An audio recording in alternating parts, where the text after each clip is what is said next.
Welcome to today's webinar on ways to enhance your hybrid and virtual teams motivation. Let us begin. Engagement. What is it? And obviously, for people to be motivated, they need to be engaged. So there are different levels of engagement. The first level is, well, engaged. The person is feeling with passion and profound connection with the organization. When someone is fully engaged, what you'll find is they're the ones thinking about it on the weekend. On a Friday afternoon, they left thinking of wanting to come up with the answer to a difficult algorithm, a problem, how to deal with a customer, how to make a presentation. And they'll be thinking about that over the weekend or evenings. From there, you may have people who are not engaged. Not engaged, they're sort of sleepwalking a little bit. They're getting the work done, but 5:01 they walk out the door, or maybe they're doing a little bit of quiet quitting on you. In fact, in addition to quiet quitting, I've heard another one, which is minimum Mondays, which is basically do as little as Monday as possible, even if that means when you're working on Friday, writing a few of the emails that you want to send on Monday, and just periodically logging in and sort of hitting send a couple of times along the way. And then I think it was on was it Jimmy Fallon or one of those guys was talking about it. He says, well, first we have quiet quitting, then we have minimum Mondays, and if they keep that up, soon they're going to learn about fired Fridays. But anyway, this is not engaged. They're doing the work, they're doing okay, but they're not going to go the extra mile for you if needed. And then there's disengaged. This is actually rather dangerous to your departments. These people are unhappy, but to the point that they're acting it out. You're seeing it in their attitude and so on. And it just doesn't feel good. They may be bringing down other employees. They're certainly doing quiet quitting. I know a couple of people that have had people like this on their teams and found out they were doing two jobs at once. They were working virtually not only for them, but also for somebody else. Double dipping, so to speak. Obviously, that didn't go well, and as soon as that was learned, they had lost their jobs. Obviously, next is how do you enhance engagement? Now that I've sort of put the fear of you, in sort of number 2 and certainly number 3 above. Well, first, strong and trusted relationship with their manager. If they really like you as the manager or whoever that manager is, they won't want to disappoint them. They'll enjoy working with them. Think of the times during your career where you've liked the manager that you were working for. Excuse me. Ongoing communication, including one-on-ones. This helps keep them engaged. A feeling of belonging. If they feel like they're part of the team, if they're working virtual, particularly, even if they're in the office, interestingly, if they don't feel like, they're sort of part of the gang, then it's really easy to just want to, back off and just, move from engaged to unengaged or disengaged. Next is understanding the value of their contribution. In other words, when you ask them to perform a task, what's the value of that task? I'll give you an example of this is that, well, we're a virtual firm ourselves, the IT Management Leadership Institute. And just happened just the other day, one of the people on our team did something really good. I asked them to perform a task. They did a great job on it. It actually really helped us with a business issue we were having. So what I did was afterwards, I went back to her, the person who did the work, and I said, hey, remember you did that analysis for us? Oh, yes. So that was huge when we were figuring out how to roll out the marketing program we were working on, and actually did X, Y, and Z because of your good work. Just a little bit of that didn't cost me any money. Didn't cost me any time because we were on a Zoom session anyway. But just those little things. I mean, don't glad hand people. Say it because it's true and because you mean it. But if you're thinking it, you should say it. Next is just belief in the organization's mission. We'll be talking about, actually, I'll have a whole slide on that one a little bit later. But if it's believed that if people believe that what your organization does is really good for the world, good for the environment, good for somebody, is that they will be more likely to be motivated to enhance it. And you, as their manager, should be trying to, connect the dots, as they say, between, what they did and why it's good. They're internal in IT, which I'm assuming many of you are, given, well, who we are. But anyway, is that you're helping an internal client, well, an internal customer. Well, if that internal customer's in customer service and it saved a big account, then in fact, that's good to feed back because you help the person who saved the account. There's true value in that. And then in the last part of this, I'll just bring it back up here, is just give people things they enjoy. I mean, they can't enjoy they can't enjoy everything they do. Obviously we all have to, as they say, take one for the team. But anything you can do that they enjoy, that brings them toward professional mastery in whatever their specific career discipline is, or just forwards their career goals. That's where the true magic happens. What I mean by that is when the corporate goals match the department goals, match the department manager's goals, match the individual contributor's goals, then you're off and running. It's a wonderful place to be. Now, continuing on this idea of motivational concepts, this gentleman, Hertzberg, came up in the 1950s, I believe, on what he calls the two-factor theory. Certain factors in the workplace. Give me one moment here, just technical issue. There we go, fixed. Certain factors in the workplace can cause job satisfaction or dissatisfaction. What they are, there we go. First one is motivators. And I'll just show you both, because we're going to be comparing and contrasting the two. Motivators are those things when you think about motivation, challenge, recognition, opportunity, all of that really good stuff that everybody says about motivation. But there are also what they call motivational hygiene factors. What these are, it's like salary, job security, working conditions, etc. The difference between them is that hygiene factors is you can give people challenging work and wonderful things to work on. But you know what? If their salary is totally subpar, if they're not sure if they're going to lose their jobs and the work conditions are horrible, then no matter what kind of challenges, great recognition you give them, they're probably going to hate it there. So these two factors are looked at very different. One can bring you down and the other one can bring you up.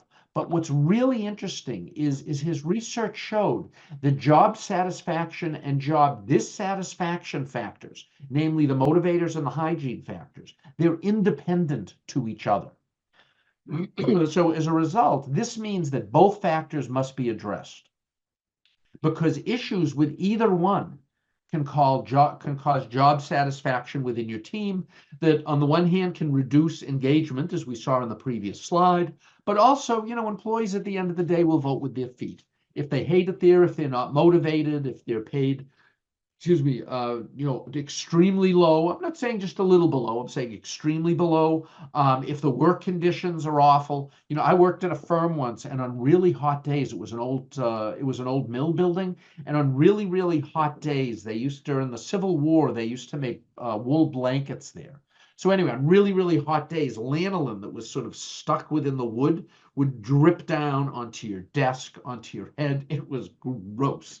All right. But anyway, so what did they do to enhance that? They actually, I think, bought 8 million gallons or something like that of polyurethane and just basically sealed everything up. But those were things that people thought were gross and didn't want to work there. Even though the work was challenging, quite frankly, no one wanted to do it at a hot day sitting at their desk. But anyway, so what this means is that both factors must be addressed, because issues in either one can cause you problems as their manager in regard to their motivation.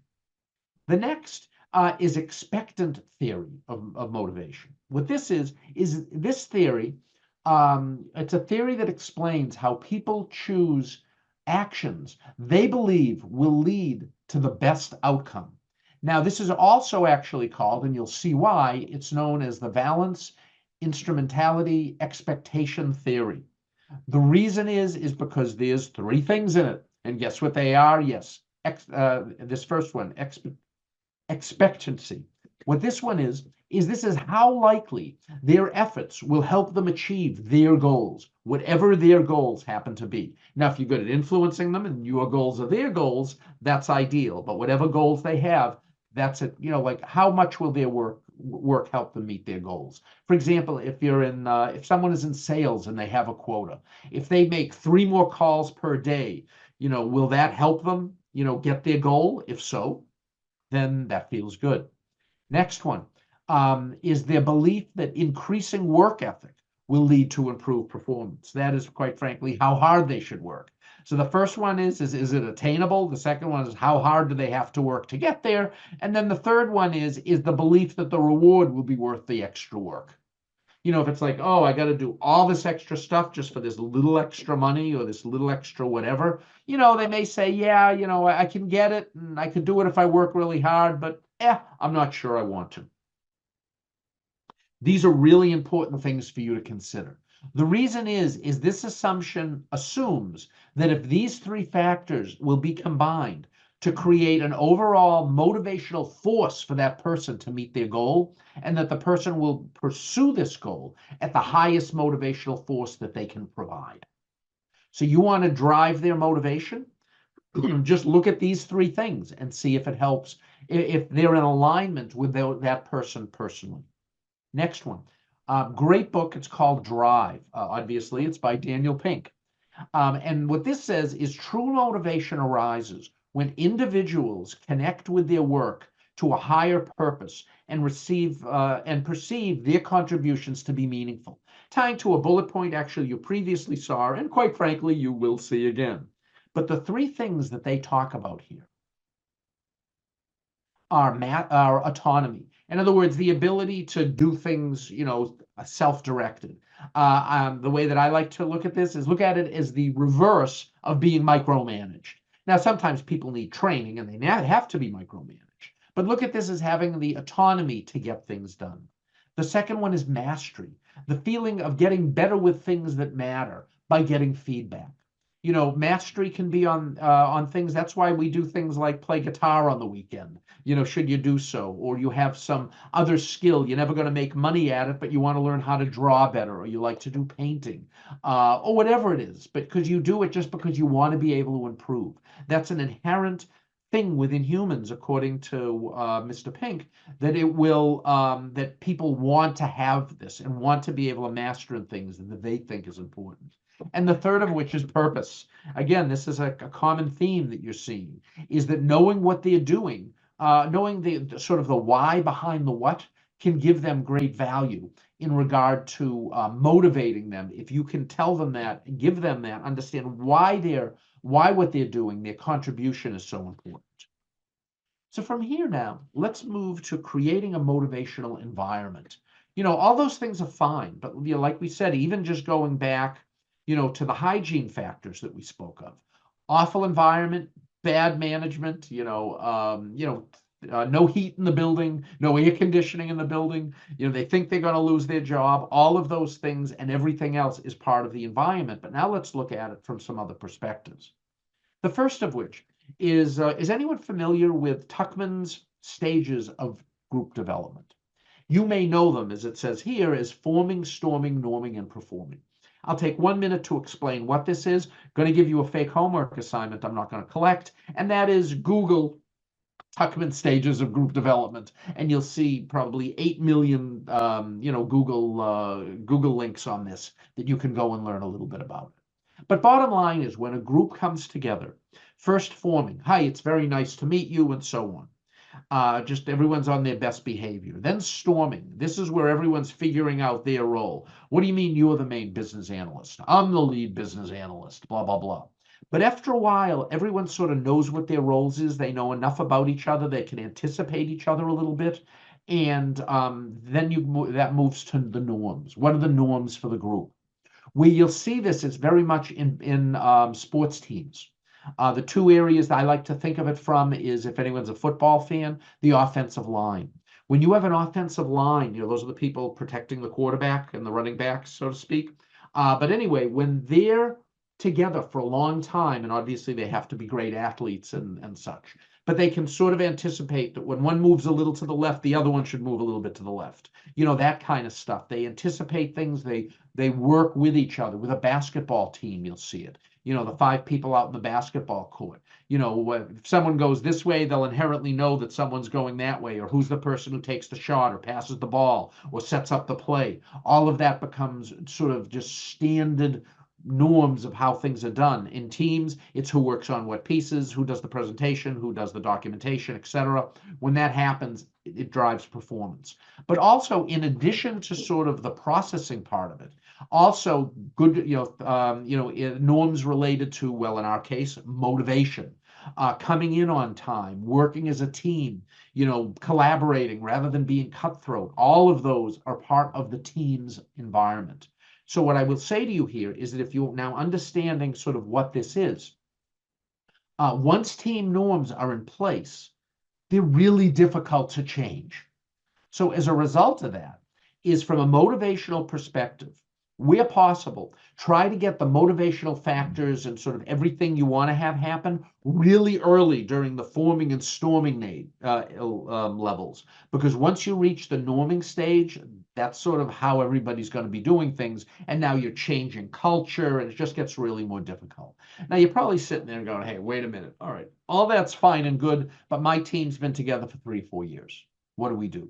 Well, that little dotted arrow that goes back to forming, every time a major player comes and goes within your team, it could be a new president of the company and the policies of the organization are changing. You could be a new manager coming into an existing team. Maybe one of the key members of your team have left, or maybe your team's gone from 5 people, company's doing well, to 7 people. So a couple more people were hired. Every time there's a change to that group of people, the norming, it will go, faster up those 4 steps. But those are great times because it's forming what's this new person going to do? What are the rules of the new manager? Hey, we were just bought out by a bigger company. What's going to be different? Every time that comes down to norming, it gives you increased opportunity to be able to create a motivational environment. Now, that said, is that how do you get people to want to do that? If that's the timing, now let's look at the how, that being the when. All right, this is Pygmalion effect. Now, someone might be looking at that, probably a number of people. If you are, feel free to say, and saying, hey, wait a minute, Pygmalion effect? It's been a long week, forgive me. What could that be? Well, gee, that sounds a lot like My Fair Lady, the play in the movie. Yes, it's the same thing. It's based on this, or this is based on that. I think this is based on that. But the idea is when we expect certain behaviors of others, we are likely to act in ways that makes the expected behavior more likely to occur. In other words, I'm going to go through some steps here. But if you treat your team, like they are going to succeed, like everyone is motivated, if you treat them in that very positive way through enforcement and so on, they're more likely to be that way because you're putting these beliefs in them because they're your beliefs as the leader. So first, set an expectation of excellence within the team. In other words, of course, we're going to do excellence. Then number 2, what are you really doing here with the success factors? You're defining that success. The third one, personally emulate these factors, thus leading by example. For those of you who've taken many webinars from me, and as you know, I do these on a monthly basis, is that one of my favorite, or actually my very favorite Steve Jobs quote is leaders lead by example, whether they want to or not. Another one of these, from a parental perspective, is if you've, oh, wow, I should stand right here. It looks like I got a little hat on. What's that? I'm just sort of right in the middle of the frame here. I look rather saint-like. No, I'm just kidding. I'm just kidding. Just having fun. But anyway, you may have also heard the expression with parents. You never want to be put in the position of don't do what I do what I tell you. That's this number 3 here. It's leading by example in your team. You want your team to be motivated? You act motivated. The next one, speak and treat your team in a way that shows your beliefs in their ability to provide high standards. A lot of coaches and sports teams do the same type thing. And next is reinforce desired behavior through your dialogue and your actions. In other words, someone does something that's really in line with what you want to do, tell them. On a Friday at 3 o'clock, say, hey, you know what? It's so important that everybody worked so well this week. We're winding down. We got things going. You worked a couple extra hours during the week. Why don't you take a couple of hours off end of the day here on Friday? Now, if you do that, make sure you're not getting in trouble with your boss or your HR department. But whatever it is, maybe what you do is employee of the month, that kind of thing. But something to recognize them through either just your dialogue or through actions. Next is, because we're talking about techies here also, but you know what? Techies are people too. So as a result, the things that motivate techies motivate everybody. So what's the motivate everybody list? That standard cast of characters. Interesting and challenging work to do. Career growth opportunities in the areas where people are interested in doing so. Recognition and appreciation. And just a simple thank you when you're on the phone with them, and so on. Clear goals and expectations. Flexible work arrangements. Now, this one you're going to be seeing again from another perspective. But a positive work environment, work-life balance, financial incentives and rewards. Sometimes, well, it is about the money. Just clear communication on what should be done, leading by example. These are things that are important to everyone. And quite frankly, is that you should really be looking at these. We're going to come back to the work-life balance one in a few moments. But if you're not providing these, then chances are, regardless whether IT or non-IT staff, there's going to be some chinks in your armor in regard to their job satisfaction, certainly, but also their motivation. Next, for those who are technically inclined, assess access to leading edge technologies and tools. Now here is that you want to totally demotivate your staff. Let's say that they're I don't know, Oracle developers, DBAs and PL SQL developers. Be 3, 4, 5 versions behind on Oracle. See how long your best people last. You always want to be, to the extent you can, budget-wise and security-wise and so on the latest versions of vendor software. The reason being is it gives your team a chance to be marketable. Be an early adopter of technologies also going along with them. For example, if any of your group is saying to you, oh, wow, we really should go to the cloud. That's been around for like 10 years. We really shouldn't have everything on-prem. Can we at least look into it? Anyone who says that to you, certainly they're looking to be in more advanced technologies, but also they're getting bored in what they know. They feel that their marketability is being diminished, which can dramatically hurt their career. And that person may be at fear of loss, let alone loss of motivation. They may be voting with their feet, and one day you'll find they're no longer working for you. Staying current on the versions of technology. Collaborative, innovative, and creative work environment where people can work together on just really cool stuff that you're trying to bring forward. And also just the projects that they'll enjoy, that will enhance their mastery, back to Daniel Pink that we said before, and just forwarding their professional goals. These are the things that will really help drive techies forward from a motivational perspective. But also at the end of the day, you also, want to make a house a home. You want to make it a nice place for them to be, just somewhere they go, yeah, gee, I really love my job, the people I work with, the work that we do, the company I'm at, and so on. So how do you do that? First of all of the things that we've already talked about are of key importance, obviously. The next is quality management. If you're a really bad manager, you don't delegate well, you don't communicate, you just don't do that stuff. If you've ever worked for somebody like that or in that kind of environment where the management is, I'll just say, well, questionable from, an expertise and quality perspective, you're probably looking for out. The next is a feeling of belonging. This is particularly true in a virtual world. Someone's sitting out there, they're doing work, they don't really know what other people are doing. You're giving them tasks, they say, thank you. You say, thank you, here's your next task. Thank you, here's your next task. They don't really know how it's being used, what the next task is. They don't really know you very well because you've just been directly to the point and not given yourself some of yourself to them to develop a relationship between you. If they don't have a feeling of belonging, then they don't care if they work for you or somebody else for another 50 cents a week, or a slightly new version of a piece of software. What the heck? They don't care because they don't feel like they're part of the core team. The next is understanding the value of contribution, which we mentioned before, which, by the way, many of these are connected. If there's quality management, then you're going to make sure that your team understands the value of contribution. You're going to be communicating with them more, which will do what? Give them a better feeling of belonging. So all of these things are intertwined. Next one is friends at work.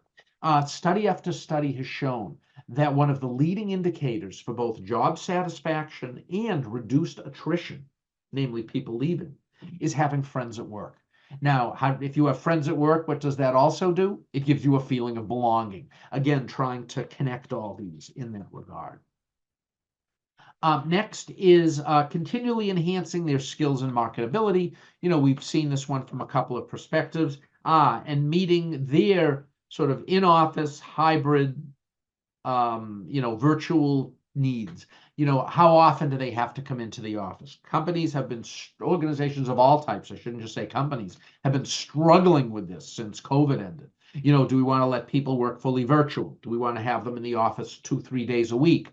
A couple of major organizations, one major tech company, I won't say who it is, but they've just announced they want everybody back in the office 5 days a week. Now, will they get some attrition? Will some people say, yeah, I didn't want to come in office 5 days a week. All right, bad enough, I got to come in 3. Gee, this is a great company. Who will hire me that will do it virtually? Some people will say, great, I love everybody's coming back into the office, just loved that previous work environment. But also, I said that we would revisit work-life balance. What I think is more important than work-life balance is because that's, how much do you work? What I would call here is what's more important is what I like to call work-life accommodation.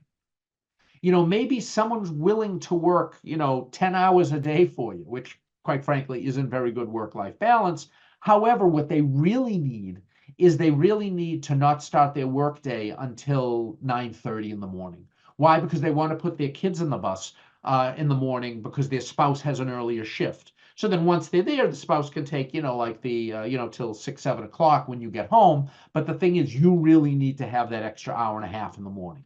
That's work-life accommodation, where you're trying to work work their schedule into the work that you need done.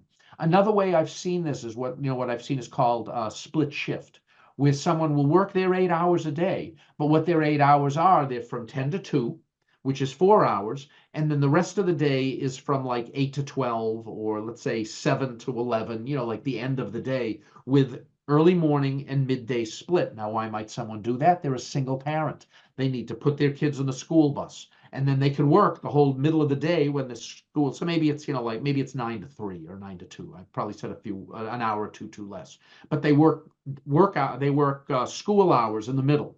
The kids come home, they play with them, they bring them to activities, they feed them dinner, they put them to bed, and then they work again, say from 7 o'clock at night or 7:30 at night until their work day ends. This may even be ideal, for example, if they're working with people, say in Europe. In Europe, it would be good to work an earlier shift if you're in the US. If you're with Asia, maybe a later shift. So, it could actually help in some work things also. Or maybe, someone can come in at 7 in the morning or 6 in the morning and leave at 3 in time to get their kids off the bus. And that could be great if you're in Boston and there's an office, say in London, because there'll be more commonality between when that person is here and when they're there during their standard business day. So, but accommodation is awesome because you know what? It's also much harder for somebody to find a job and say, oh yeah, I'd really like to work, from 10 to 2:30 and then from 7:30 to 10 at night. Can I do that? It's a little harder to find a job like that. So if you can really meet someone's sort of life needs in regard to scheduling and other things, you can really not only enhance their motivation from a hygiene and a creative perspective, but also it makes it much harder for them to leave, which reduces attrition. Now let's just talk about some influence-based motivational techniques. First of which is taking the high road. I love this one. Actually, I love them all, so I shouldn't pick on them. But what this one is that if you find a way to align your interests or the interests of specific people in your team to the greater good, it becomes more difficult for other people to push their personal agenda. So in other words, is that alternatives come across as less worthy. The tactics, the idea behind this is if you can get the organization to really, to people in the organization to really think you're doing a good thing. You're in a municipality, and darn it, you really want to do everything possible to help the citizenship. You're working for a life sciences company, and you're helping solve certain types of cancers or illnesses that are less common, but really, really affect the people that they affect, or whatever it is. If you can get people to really buy into it, it not only makes it more difficult for people to say why you shouldn't do it, but makes more people more motivated to follow along. So first, what you do is use this one organization terminology. What that is hey, even though we're in IT, we're not directly helping create those cancer drugs, but you know what? We're really helping the people who are, and they're really literally saving people's lives with the work that they're doing. I mean, that's something you can really hang your hat on. And how do you do it? You tie organizational goals and values to the company's well-being, to the social things that you're trying to tie into it, which ideally are of great importance to the people that you're trying to motivate. Next, never underestimate the value of storytelling. For those of you who have little kids or used to have little kids and now they're grown, or when you were a little kid, did you ever go to your parents or do your kids ever go to you, say a first or second grader, and say, Mommy or Daddy, would you please give me a 5-page PowerPoint on the things I'm going to be doing in first grade? Or do they say, read me a bedtime story? I'm sort of hoping for the second one. But humans, by our nature, like listening to stories. In fact, it adds to your, they're easier to remember and so on. And also, before the written word, is that information and cultural history was passed forward through song and through stories from generation to generation, for literally tens of thousands of years. So here is a carefully crafted story that includes facts, emotion, can influence others to take your positions and to be motivated by what you are trying to do. So how do you do this? Gain an understanding of the other person's values, interests, and needs. Define a situation that relates that forwards your goals, and then craft a story, of how your goals and their values work together to move toward whatever business objective you need to make. So just stories. It could be, gee, I'm going to go back to the health sciences thing. Hey, do you remember this other product that we worked on? Or maybe it's like, hey, when I was here 5 years ago, we had a similar type project that the organization was doing research on. Now, we were providing all of the standards. We did a lot of data analysis for them, and brought in actually big data and did all these analytics. And it really, really sped the time of the drug our company was developing to market. Now, yes, that made the company a lot of money a lot sooner. But you know what else it did? Is the original project was estimated to take 2 years to come to market from this point in its analysis. We got it there in a year because of the data analytics that we did. During that year, do you know how many lives were saved? 127 people's lives were saved because of this drug coming on this year earlier. In fact, one of them that I spoke to was so-and-so. Her child had this type of thing and blah, blah, blah, and so on. And it's, oh my God, we have to get this to market sooner so that it can help people and save the lives of others it might not be ready for. Next is we're digging directly into influence theory now, with Cohen Bradford. My favorite influence quote is this one by them, and that's two people, Cohen and Bradford, not one person with a hyphenated name, just giving them both credit. But anyway, influence is possible when you have what others want. So, this is really meant for just general influence, but if you have virtual team members or just team members in office, all of these influence techniques, particularly these, I find really work well to motivate them. The first, so think to yourself, what do they want? Are they looking for vision, excellence, or just doing the right thing? We've talked about some of these. Vision, if you could provide a goal for them and they like to find something greater than themselves to work on, like maybe the story from the last slide, that will motivate them. Excellence, that's mastery from Daniel Pink's book. They just want to get better at it. Or moral correctness, Don, we should do this because it's the right thing. It's good for the citizenship, our customers, our clients, our members, if it's an association, whatever it might be. If they're juiced on that, then it's easier to motivate them to work on tasks that move toward that end if you can make the connection. The next is task-related currencies. You know what? Sometimes you have to help them. You have to put them in a training class. You have to provide them the time to work on it. You have to let them team up with another person to learn the skills through cross training. You have to provide value to them for them to be able to help you. The classic way I like to say that is you're helping them help you. The third of which is position related currencies. What these are recognition, visibility, and reputation. In other words, if you're in a team meeting and you say, I'll pick on someone on here, David. I'll say, David, where are you out there? Oh, David, yeah, everybody know David over there? He's the one who came up with the algorithm that allowed us to implement that system 2 months sooner. Yay, David. Or whatever it might be. Lisa, where are you? Oh, there you are, Lisa. What Lisa did was, I remember our major system went down. We had a production down about 3 months ago, and everybody was trying to figure out what to do. Lisa's the one who found the solution to it. Yay, Lisa. Just things like that, a recognition, visibility, building their reputation within the organization. And if you do that, what are you doing? You're priming the pump for the next time you're trying to motivate them. They'll know you like to do these things and you've made them feel really good about themselves. And sort of like Pavlov's dog, they're going to want a little bit more of it. The next one is relationships. Sometimes people just want to be heard. They want acceptance of things. They want just personal support. So providing someone this when they need it, within certainly, professional workplace parameters, it can really be of great value to them and build their loyalty, thus their motivation in you. And lastly, gratitude, just saying thank you. Them having ownership, there's for ownership, that second bullet point, number 5, a quote that I love, or I think it's just an old idiom at this point, but it's people who aren't part of the solution become part of the problem. So someone is pushing back, an employee says, well, I don't know if I want to do that. I don't like this, whatever it is. Ask them for their opinion. Well, no, we shouldn't do that. How should we do it? They say, well, I think you should do this, that, and that. And let's say you agree with them and you say, wow, you know what? I wish I asked you that up front. But yeah, can we do it this way instead? They're going to be super motivated. Why? Because now they have ownership in it. And if they have ownership drives involvement and motivation. But now let's put a couple of these together, gratitude and recognition.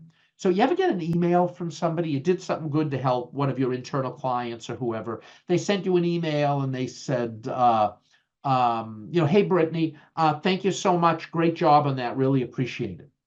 And then Brittany looks a little closer at the email and Brittany's boss was copied on it. You ever have that? Someone sends you an email of how great you are and copies your boss.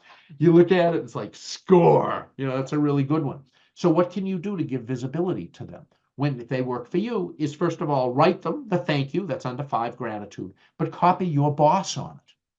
And then they'll look at it and they'll go, wow, that came from my manager, but now, my manager's manager, Laura, is now knows about it because, particularly working in a hybrid or virtual environment, certainly you should have the connection between you and your manager. You to your manager is really important.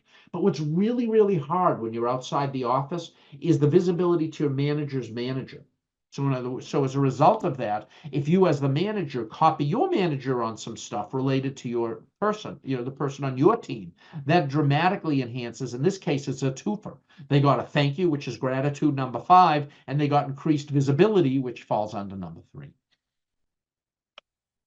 Next is motivation in the virtual hybrid stuff. Now, you might say, well, Eric, why did you talk about all this other stuff now just getting to virtual hybrid? The reason is leading a hybrid and virtual teams. It's like regular leadership best practices on steroids. Everything we've talked about is 100% applicable to a virtual world. It's just good management and good leadership. But the concepts are the same, but you must be more strategic, tactical, and deliberate in their execution in order to make them work. So continuing on this idea now of hybrid, first thing, you got to build trust. But now what's that trust between? It's between, between 2 of the members of your team. In other words, that which also, if you have trust between members of your team, what does that also build? It makes them feel part of the team. That it helps them feel involved. Maybe a best friend at teams in the team. All this other stuff we were talking about. Location to location. Is that I worked at a company once where the Boston team and the New York team hated each other. Why? Because it was a bet over a Red Sox Yankees game that, let me say, went awry, and the two teams had a big argument over it, and then for years they just wouldn't talk to each other. It was ridiculous from a business perspective. But anyway, what's the trust from location to location? And also from manager to employee, and then also certainly that means from employee to manager. You trust them, they trust you. Next is effective communication builds trust, between the members, celebrating success. Let's say Vicky does a great job on something. You can say, hey, Vicky, great job, glad you did it. But then what do you do is at Friday staff meeting, you call Domino's Pizza or wherever people live, and you have a pizza delivered to everybody's house, and you say, hey, this goes to the great work Vicky did. That's team success. And then you know what? When Mark does a great job on another thing or hits some big successful goal 3 months from now, give everybody the pizza and give Mark credit for it. What does that do? Builds camaraderie, makes everybody want to help everybody else because, hey, who doesn't like a free pizza? Next one, define the key communication contacts in different disciplines. Whoops, finger hit the thing too quick. So what that means is that if you're going to be connecting up people with your team to work on it, wherever they are, different disciplines with IT, the different silos and so on, connect the people in your team to those people and build trust so that, it's one thing to say, well, I'm in customer service, I trust the other customer service people. It's something else entirely to say, well, I'm in customer service or help desk for that matter, and say, but I really trust the people in DevOps and Datacom and security and these other areas that if I ask them to help me help somebody, that they're going to do it. It's that, I hope they do what I asked them. That can really be stressful and can actually, quite frankly, not only hurt motivation, but also productivity. Now, for people who are living, or let me say, working 100% virtually, a lot of their motivation, quite frankly, is based on who they are. I'm going to move myself out of this picture for a minute just because it's so absolutely cute. Isn't that one real? There we go. Isn't that one really cute? One really cute doggy. Let me get out of that for a minute.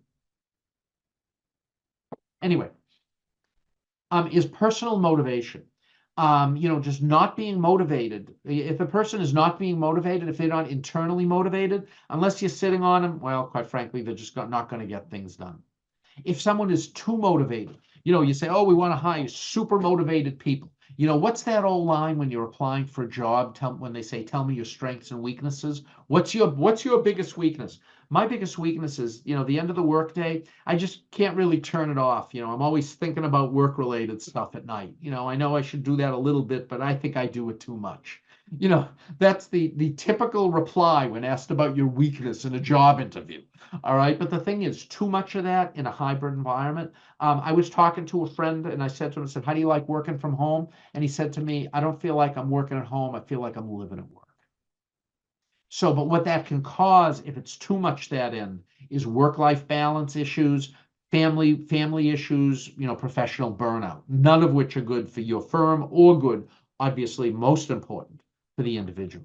So continued success requires finding that right balance, that right motivational level of work-life balance, being motivated for work, and a lot of the other things that we've talked about, including, tying work to their personal schedules and so on. Next, and just a couple more, is be a communication gateway. What I mean by that is you want to be communicating with people in all directions. Call to one, you're talking to one person on your team and saying, oh, you know what, gee, it would be really good if Elaine knew this too. Yeah, next time I talk to Elaine, I'll think to mention it to her. No, because try to mimic a hallway conversation. So let me see. I'm talking to Kevin, and on some topic, and I see Elaine walking down the hallway. What am I going to do? I'm going to say, hey, Elaine, yeah, you got a sec? Yeah, Kevin and I are talking about this. It's good you walked by. I was going to catch you later. Come on over. We obviously can't do that in a virtual environment. So what do? You as the manager say, hey, you know what? I'm going to text. I'm going to text the Zoom link or whatever. The Zoom link, the phone number, the Teams link, whatever it is. To Brittany to see if she's around. Maybe she can connect in and say, hey, Brittany, Kevy and I are talking about this. If you can come on, great. If you're in a meeting or whatnot, don't worry about it. But we were thinking about you. And it'd be, wow, they were thinking about me, and maybe they can get them in. This whole set of things is mimicking that hallway conversation by conferencing people in, by just FYIing them after it gets over. You ever get an FYI message? That just from someone you work with that says, hey, two of us were talking about this. We just want to make sure you were on the loop on it, knew what was going on. On the one hand, that information might be very important to you, but on the other hand, it just feels good to know you were thought of. Next is schedule one-on-one meetings with your staff, particularly if you're the kind of person who's a little introverted. The reason being is you'll want to talk to people, but you just sort of forget. And a week turns to 2 weeks, turns to a month, turns to a couple of months, and you haven't talked to a particular member of your team. So having one-on-one schedule on your, in your schedule, not only does it find a time for you to both do it, but it's a mental reminder that, gee, I haven't talked to this person in a week. Let's do it now. Next is using communication to maximize just team dynamics and camaraderie within the team. Facilitate in-house meetings when you're working with joint projects. Once in a while, maybe once a month, have like a coffee meetings. I know one company, they do it, one manager specifically, I should say, every other Friday. What they do is from 3 to 4, they have what they call a no work meeting. And the only rule for that meeting is from 3 to 4, the two rules. One, you have to be there, 3 to 4. The other one is you can't talk about work. And and what they do is it's what's going on. Oh, my daughter got married. This happened. We just moved. We redid our kitchen. Whatever. The golf team I'm on just won a trophy. Whatever it might be. But it's to humanize people, to get them to know each other. And then they said that was from 3 to 4. And then guess what they did at 4 o'clock? They loved when this happened every other Friday, because instead of having to hang out and be responsible to be there till 5, at 4 o'clock, everybody could go home and sort of take a shorter day that week.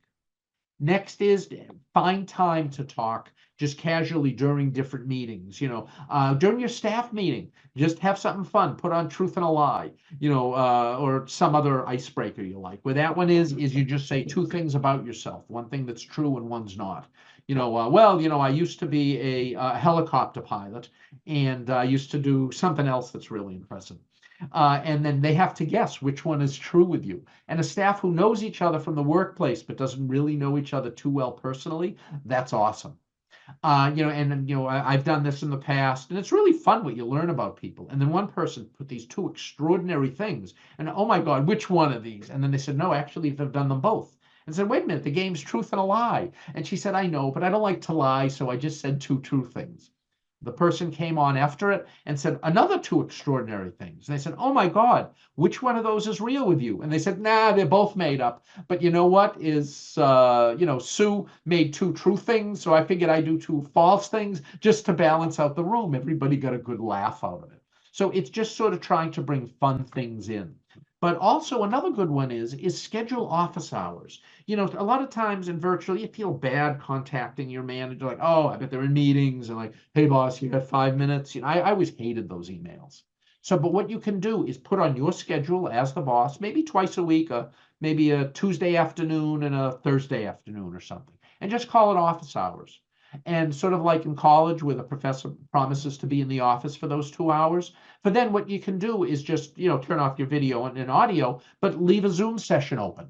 And then anybody comes in can say, hey, David, you can go, oh yeah, oh yeah, here I am. What's up? So, you're not being sort of watched. But the thing is, they know that if any time during the day or during the week they want to contact you about something, that you're there waiting for information, waiting for their questions, their comments, their information, whatever it is. It's just a nice way. And it also, quite frankly, stops you from getting all these little emails. You're sort of consolidating it into these 2 hours, and people will appreciate that you're doing it. Next is when you're delegating tasks. Because remember, virtually, you're delegating a task to someone. You delegate it. Get off the phone with them, get off the Zoom meeting with them, whatever it is, and then they go do it without you. So as a result, when you delegate, if you're going to keep them motivated, you have to maximize the process behind what you're asking them to do. Also, if you're a little control oriented, that makes you feel really good because you know they're following your process. Next is divide the task into measurable sort of bite-sized pieces. Why? So it gives you a reason to continually communicate with them. All right, great. Hey, this is going to take a day or so. It's Monday. You know what? Why don't we schedule maybe just 15 minutes on Wednesday? You have any questions on it? And we can talk about next steps or whatnot. Okay, that would be great. Instead of having the, well, just checking in on you, how's it going? One feels like oversight, the other feels like teamwork by putting them in these bite-sized pieces. Provide as much background as you can. Instead of telling them 5 minutes about the project, spend 15. Yeah, that's 10 extra minutes you're going to spend communicating to your team about this. But then what happens virtually? They get off. Remember, we talked under Dan Pink, the ability to have autonomy. Well, the more they know about the task to be performed, because they're going to have to make lots of micro decisions based on how they think that you would make the decision based on their understanding of what you want to do. So if you spend that extra time, that extra 10 minutes, I won't say spend that extra 10 minutes, I'll say invest that extra 10 minutes, then what that does, it lets them be more autonomous, which raises their motivation, and the decisions that they make on your behalf are probably better decisions on how you would have liked to have it made. The next is to provide specific outcomes and quality requirements. So they'll know how much of it to do, how good to make it, that kind of stuff, what you're expecting. Quite frankly, that's sort of the critical success factors related to it. And then lastly here, to create effective and ongoing communication. Don't just call them haphazardly. If you set up the expectation of, hey, let's talk on this Monday, Wednesday, Friday. Well, why so much? Yeah, I just want to check in. You might have some questions for me. Quite frankly, I need to know where you are on it anyway, because I got to put it in my status report and report it back to my boss. So don't make it all about them, that you want to check on them to make sure it's done, which certainly you want to do. But again, give them more autonomy. Explain why you need it. Make it a little bit sort of self-deprecated toward yourself. Hey, I need to know where you stand on this, because if my boss asks me and I don't know, I'm going to look sort of silly. So from here is that, as I mentioned, we do these webinars on a monthly basis. Our next one is for anyone waiting to trying to move into management. We do this one actually every couple of months, but it's called Making the IT Management Move. That'll be on September 27th. And I'm super excited to say is we've started our speaker series. We did one the other day on implementing AI, Microsoft AI. So these are things sort of beyond IT leadership, the things that we do and we teach and so on. And we bring in true industry experts on this. This person here, our speaker, David, he was the CIO for the state of Wisconsin and now specializing in cybersecurity. So this is a great one to sign up for. These are on Mondays. The speaker series are on Mondays. The webinars are on Fridays. But anyway, sign up.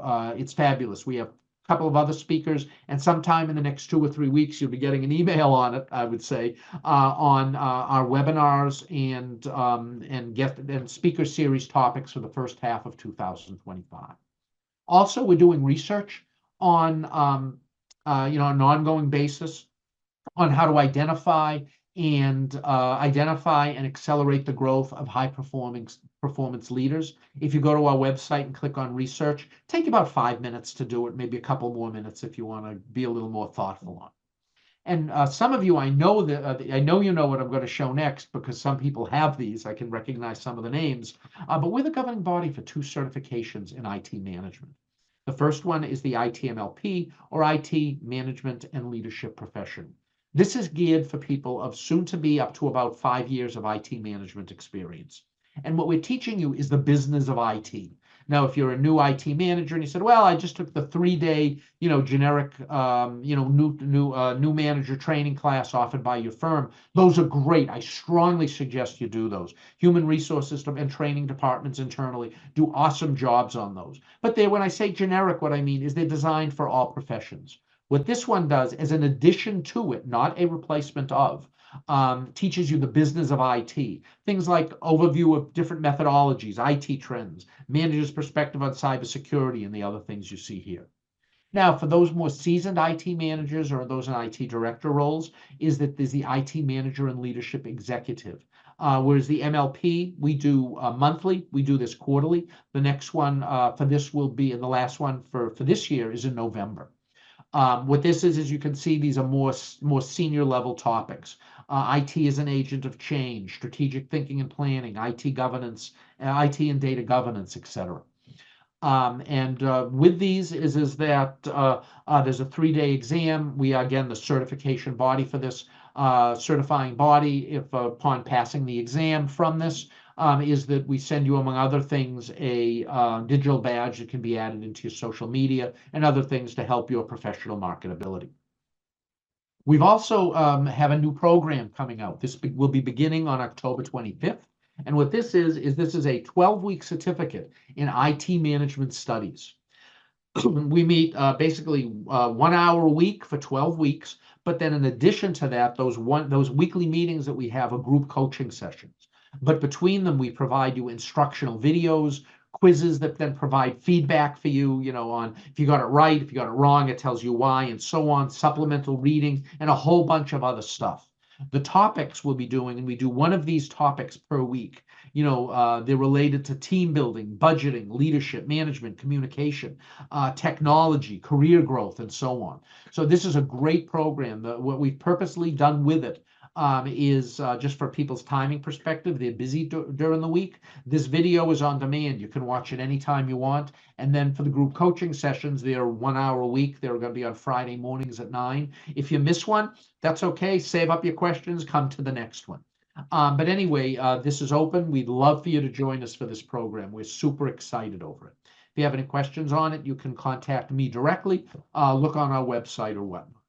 So from here, as I'm running out of time and, running out of slides, what I'd like to do is say thank you so much for spending 57 minutes and 27 seconds with us. I truly appreciate it. And I'd like to just say thank you for being with us. And if you have any questions, I'm glad to stay on for a few minutes to answer.